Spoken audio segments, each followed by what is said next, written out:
Okay, yes.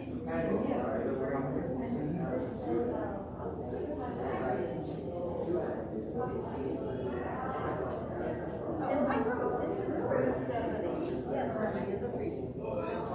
Yes, and there's two videos. Stephanie left in the back. Yeah, please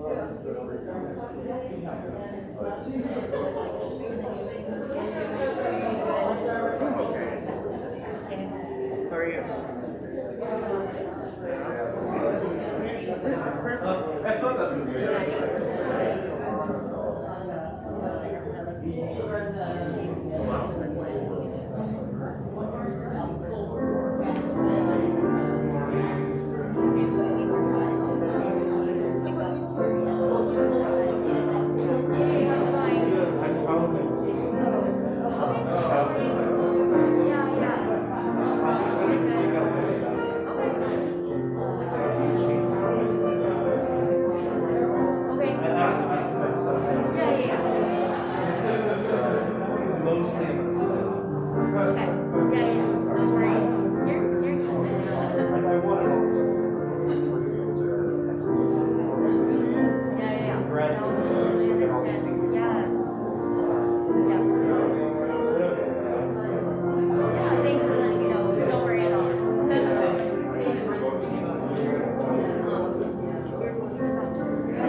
Good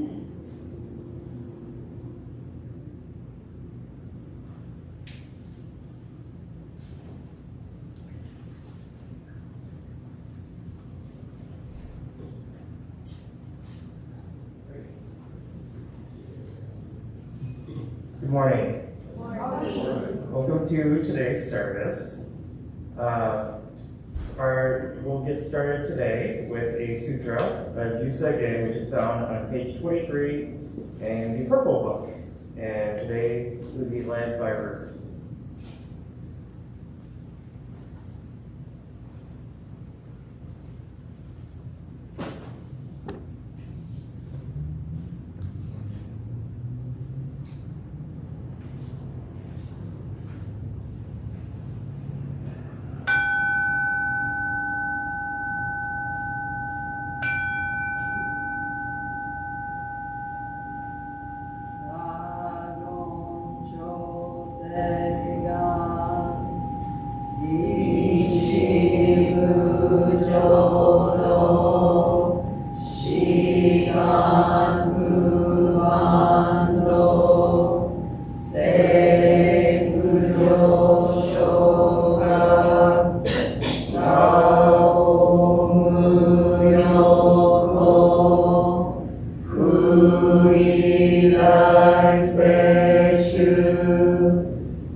group? Well, everyone, please rise for the reading of the three treasures, which can be found on page 3, and remain standing for the gauntlet. Afterwards, say on page 160.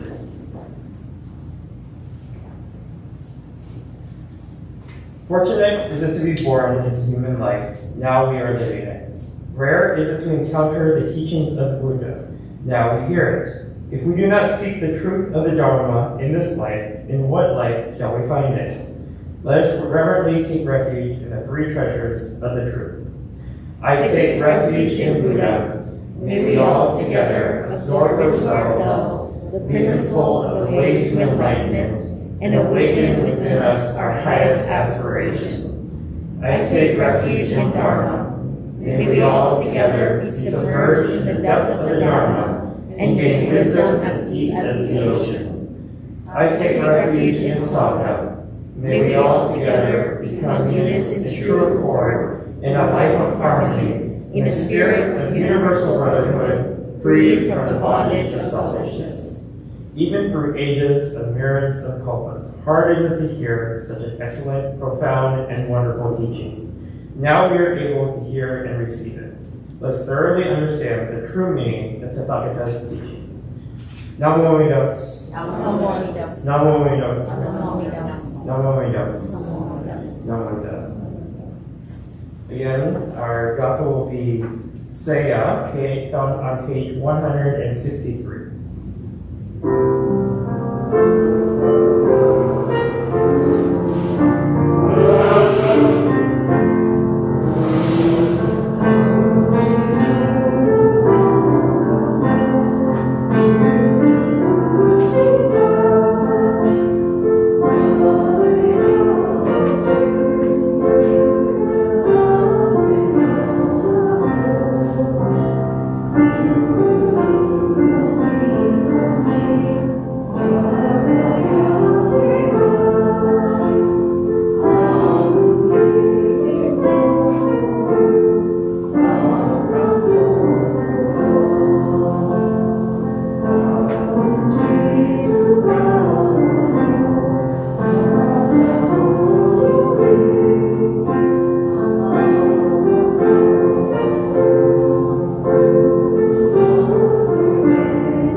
Please be seated.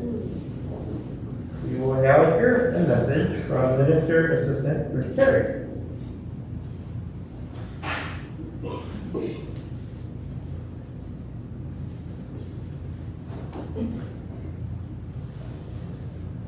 Minister's Assistant in training. Not there yet. So hello, again, my name is Ruth Terry. And I was asked to start the talk today. And let me start with a quote from Taitetsu Uno. Please put your hands together in Gasho.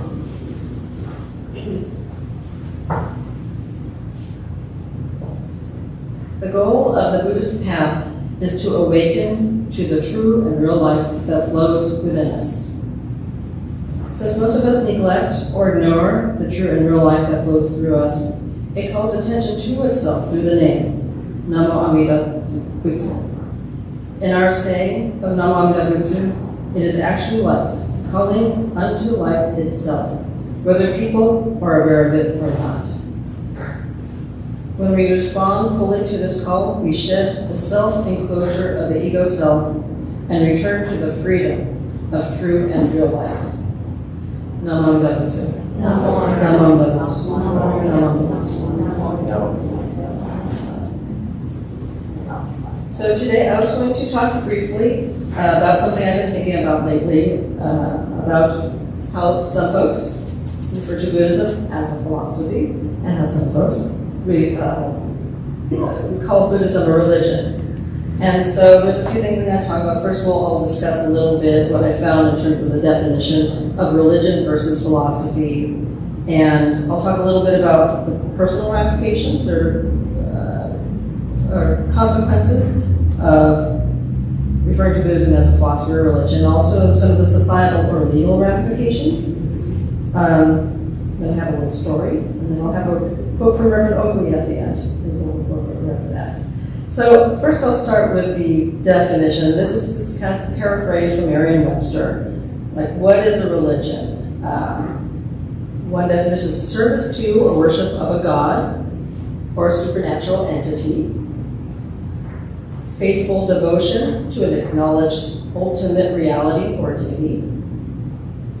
A system of beliefs held with ardor and faith. And that last definition, I think, kind of pushes a little bit more towards philosophy because it's about a system of beliefs. And it seems to reflect Buddhism as well, I think. A system of beliefs held to with ardor or faith. And some definitions of philosophy. Basic beliefs, concepts, and attitudes held by an individual group. Also, a search for wisdom and understanding.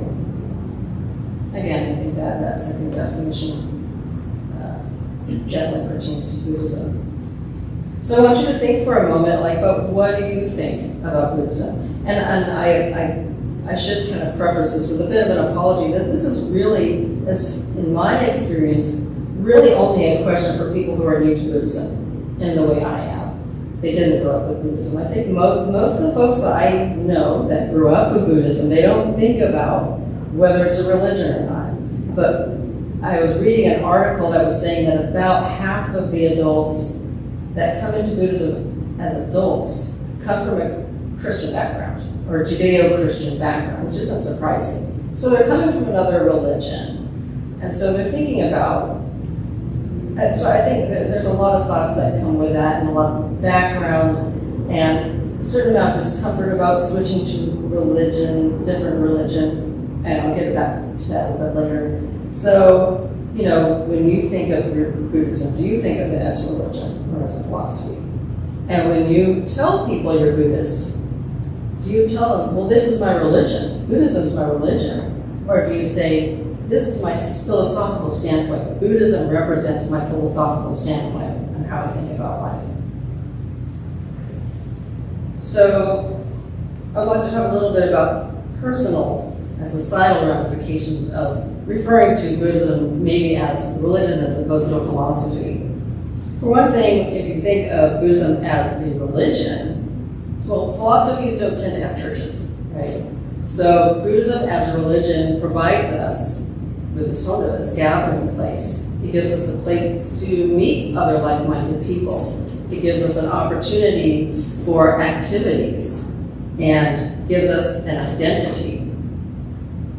And it also provides things like rituals, weddings, funerals, changes at certain times of the year are given a structure due to the rituals that Buddhism provides as a religion. But I also happen to know that some folks, especially some folks that have left another religion and have become Buddhist, they don't always leave the other religion because they dislike that religion. Sometimes they've become disenchanted with religion with a capital R, or church with a capital C.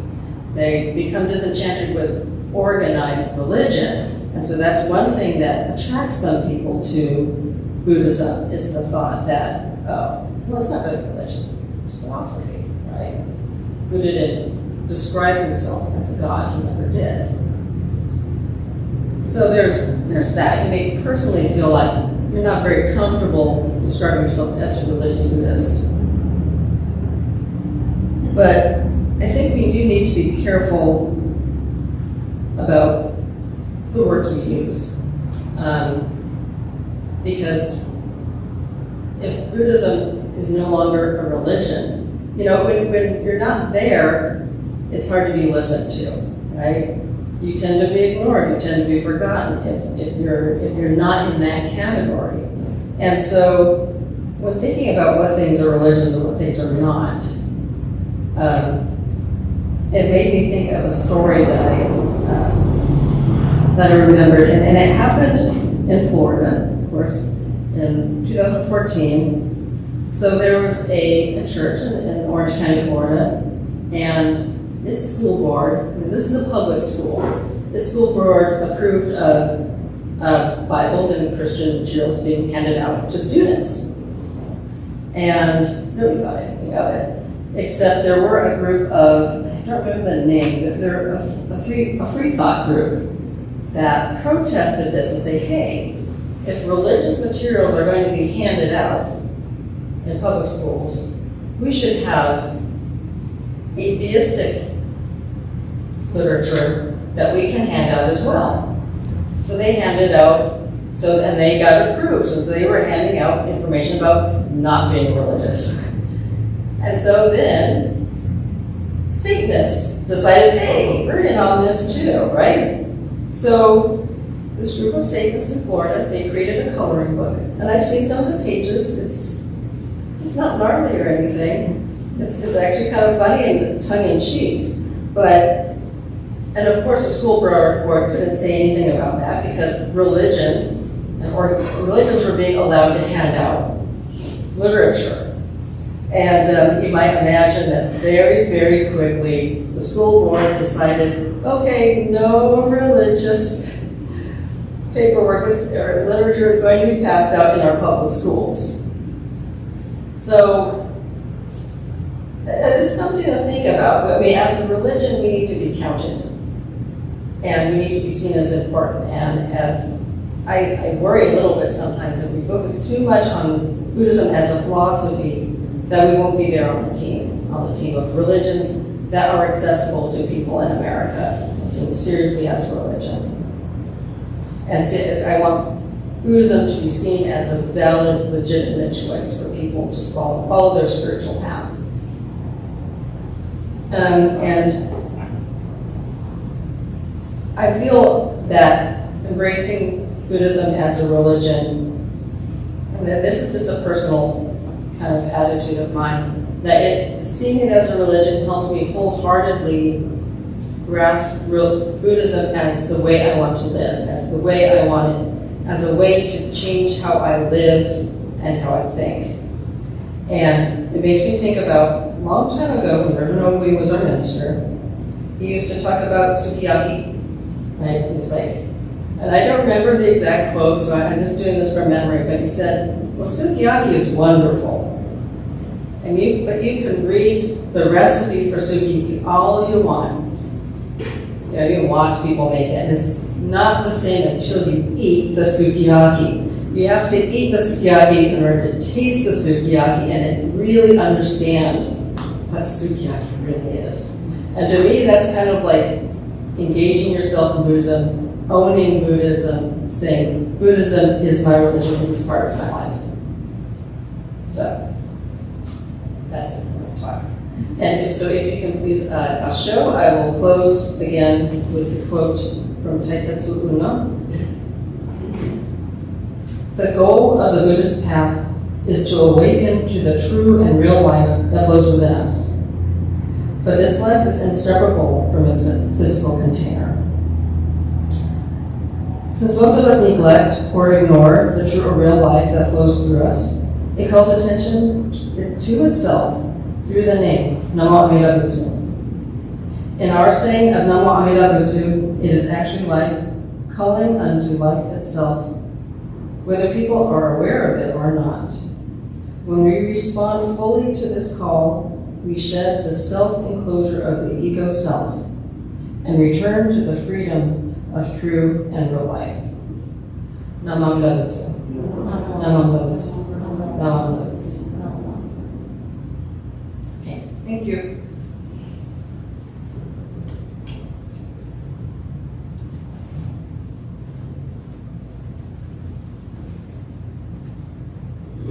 Thank you, Mr. Assistant in Training, Ruth Terry. With that being said, please rise for the Gatha Ondokusan 2, which can be found on page 153, and then please remain standing for the daily creed of Yodo Shinju on page 8.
of the relationship. The daily creed of relationship. Realizing enlightenment is assured in reciting the Nembutsu. I shall live my life cheerfully and positively, understanding the oneness of life and cultivating self-reflection. I shall diligently attend to my life's tasks in gratitude. Recognizing the Dharma path, I shall help spread the teachings of the Buddha. Appreciating Buddha Dharma, I shall respect and help others, working for the good of society. Namo Amida Butsu. Namo Amida Butsu. Namo Amida Butsu. Namo Amida Butsu. Namo Amida Butsu. Namo Amida Namo Amida Butsu. Namo Amida Butsu. Okay, go ahead and please be seated. I think there are a couple of new first-time guests today. If you want to stand and just quickly introduce yourself to say your name. Hello. Hi, welcome to our temple. And we hope that you'll come back again, okay? We'll give you a round of applause. Very nice. Thank you. Are there any announcements? Yes, sure.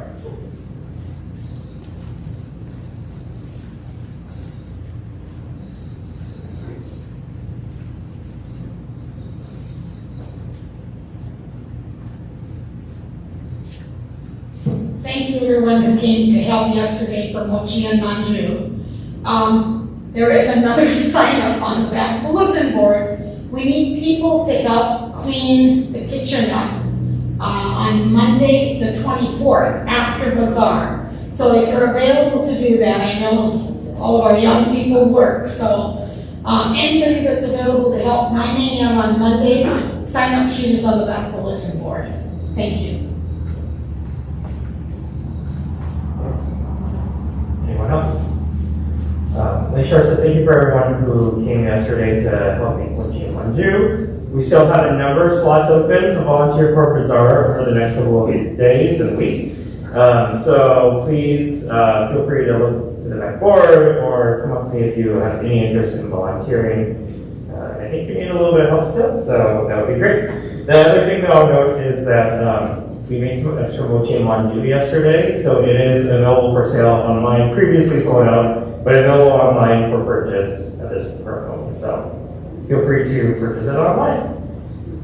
And then a further reminder, we will not have service next week because we will be having Bazaar. And pickup is from 12 p.m. to 2 p.m. here at the temple. All right, that being said, what we're going to do to close out service today is something a little bit different, is we're actually going to play a song. We're going to play a closing song called Farewell. It's on page 96 in your book. Do they need to stand, Julie? Yeah, sure. Sure, let's stand. Let's stand is a nice kind of way to send everyone off in a good mood. So again, we're going to play the song, closing song Farewell on page 96, and we're only doing the second and third verse, okay? So page 96, only the second and third verse. Take it away, Judy. I'm going to play it all the way through so that you get the melody. And you can sing full-heartedly on the second and third verse.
please, if you have not done already, please Oshoko before you leave the window, and have a great week. Oh, one more. Sorry, we're going to do some setup right after service. So one thing is, before you leave, can you push your chair to the wall, and then we're going to clear this space out a little bit. So, is that it?